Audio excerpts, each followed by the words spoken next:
Hello, welcome back to the channel Up the Reds TV with me, Andy Canby.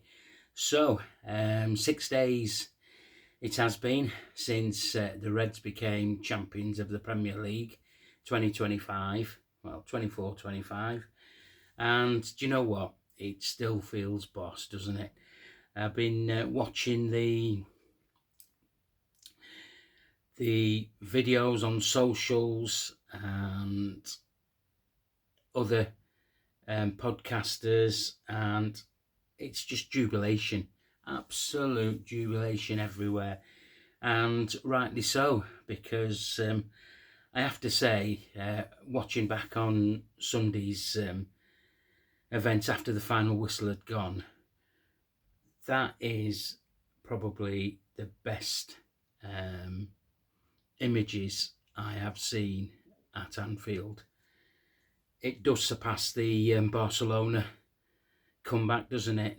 And I've seen other celebrations as well, where there's been pitch invasions, but this one has to be the number one for me now up there. It's been absolutely superb, and the smile on people's faces who have not witnessed Liverpool winning a championship of sorts is absolutely fantastic. Don't forget, this is our second Premier League title. It's our 20th in total. We're on level with those down the East Lancs Road as championships go. We will overtake that, no doubt, with this new gaffer in place. So yeah, it's been a fantastic week, and we've got a month of partying, really, haven't we? Till the 25th of May, which is absolutely superb. So I'm here to talk about the Chelsea pre-match, aren't I, with you guys? But I just want to say it's absolutely brilliant how we have celebrated this championship. So let's get to it then, shall we? Onslaught press conference. Did you see he was unshaven? Looked like he'd been partying. Somebody had found him in a nightclub and brought him in to do his presser. I'm only kidding there, by the way, but yeah, great press conference. He got congratulated. He was asked questions. Obviously, you've received a lot of messages of congratulation. He said yes. He said, "Who's your most famous one?" And he went, "Jurgen." And he just said, "Now you know what it feels like to be part of this club, and you will go down in history as well, in this club as well, for what you've achieved. So well done." I thought that was a nice touch. But Onslaught did also say what I've just said at the beginning, that the celebrations by the fans was so unbelievable. The players felt it, he felt it. He said nobody ran onto the pitch. It was done brilliantly, and everybody had a brilliant time. And he said he was really, really pleased with how events had gone, from the fan whistle till the players got back into the changes, and obviously the celebrations were still going on in there, and he really pointed out just a bit onto that press conference that, look, we will be signing players this summer, and he said, when I sit down with the players, I will say to them, did you watch that video of when we won the Premier League? Did you see our supporters? This is a club where you are coming into. That's the attraction, and that'll be selling the project as far as he's concerned. We have got the best fans in the world. I've always said that. I know it's a biased thing to say. We've got the best songs in the world.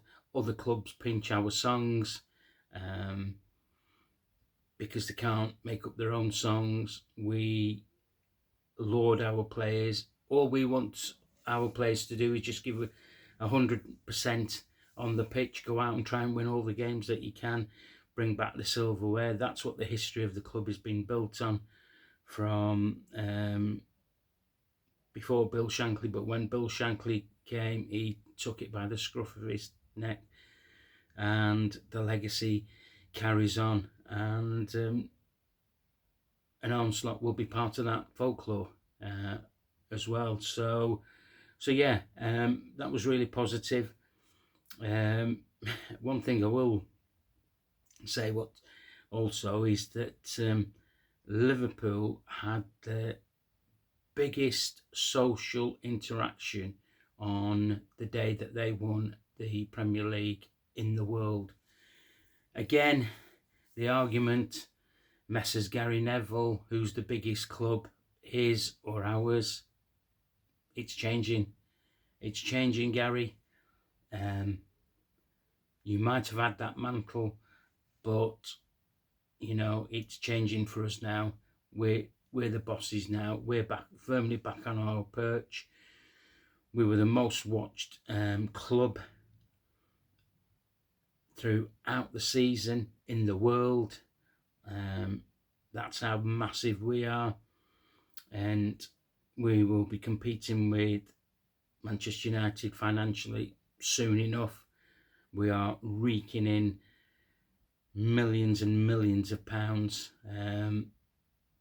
for the club, and dare I say it, FSG. But yeah, just one of those social things was that Macca's second goal, the Magnet recorded 1.74 off the Richter scale when that goal went in.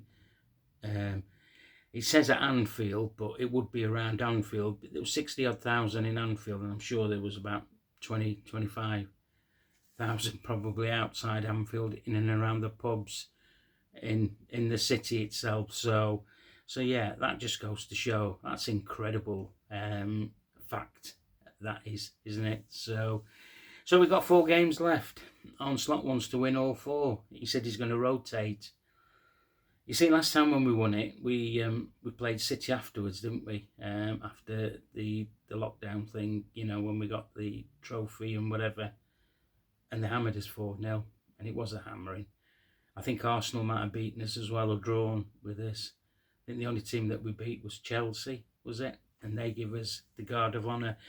And funny enough, it'll be them that'll be giving us the first Guard of Honour on Sunday, which is tomorrow, by the way, because I'm recording this today, which is the Saturday. Yeah, so Arnie Slot said he's going to give a better rotation. He says not too many, and I hope he keeps us to that words, because you know what? I want us to win, just like Onslaught, although the next 4 games, I really, especially the Arsenal one. There's been excuses of why Arsenal have been nowhere near us. Chelsea were closer to us than what Arsenal was around Christmas time. Chelsea, I think was it on Boxing Day, could have actually gone top of the league. But they've sort of like swindled away, didn't they? They had issues with players and things. So yeah, getting back to the game, Chelsea, Onslaught alluded that they played 3-2-4-1. They've played it all season, and it's brought them success. They've not got a good record of late. They need to get into the Champions League, because they have spent millions and millions and millions of pounds to bring players in to get them into the Champions League week in and week out. So yeah, they need that. So I'm expecting a tough game. I hope Arnie don't make too many changes, but the changes that if you look at, one of the main ones is Elliott. He touched that on the interview press conference, and he said, look, it was unfortunate that Harvey got injured when he did because he was playing well, and when he came back he wasn't. I've had to have a word with him, and now he's got back to the levels where he should be. Conversation for another day. Will he be at Anfield next season? I'll do a video on the ins and outs of what's happening at Liverpool. But I just want to look forward to these next 4 games. As I say, I want to win them all, just like Arn. Endo might be another one that might come in. So yeah. And Bradley hopefully will have trained yesterday and today, and before they travel later on. And hopefully he's available, certainly for the bench. He won't be starting. And yeah, it's great for our away fans to be going down to Stamford Bridge and be singing Champions. And we've done it the proper way, haven't we? You know, we've not gone out and broke the bank to get in players. We've had a steady squad.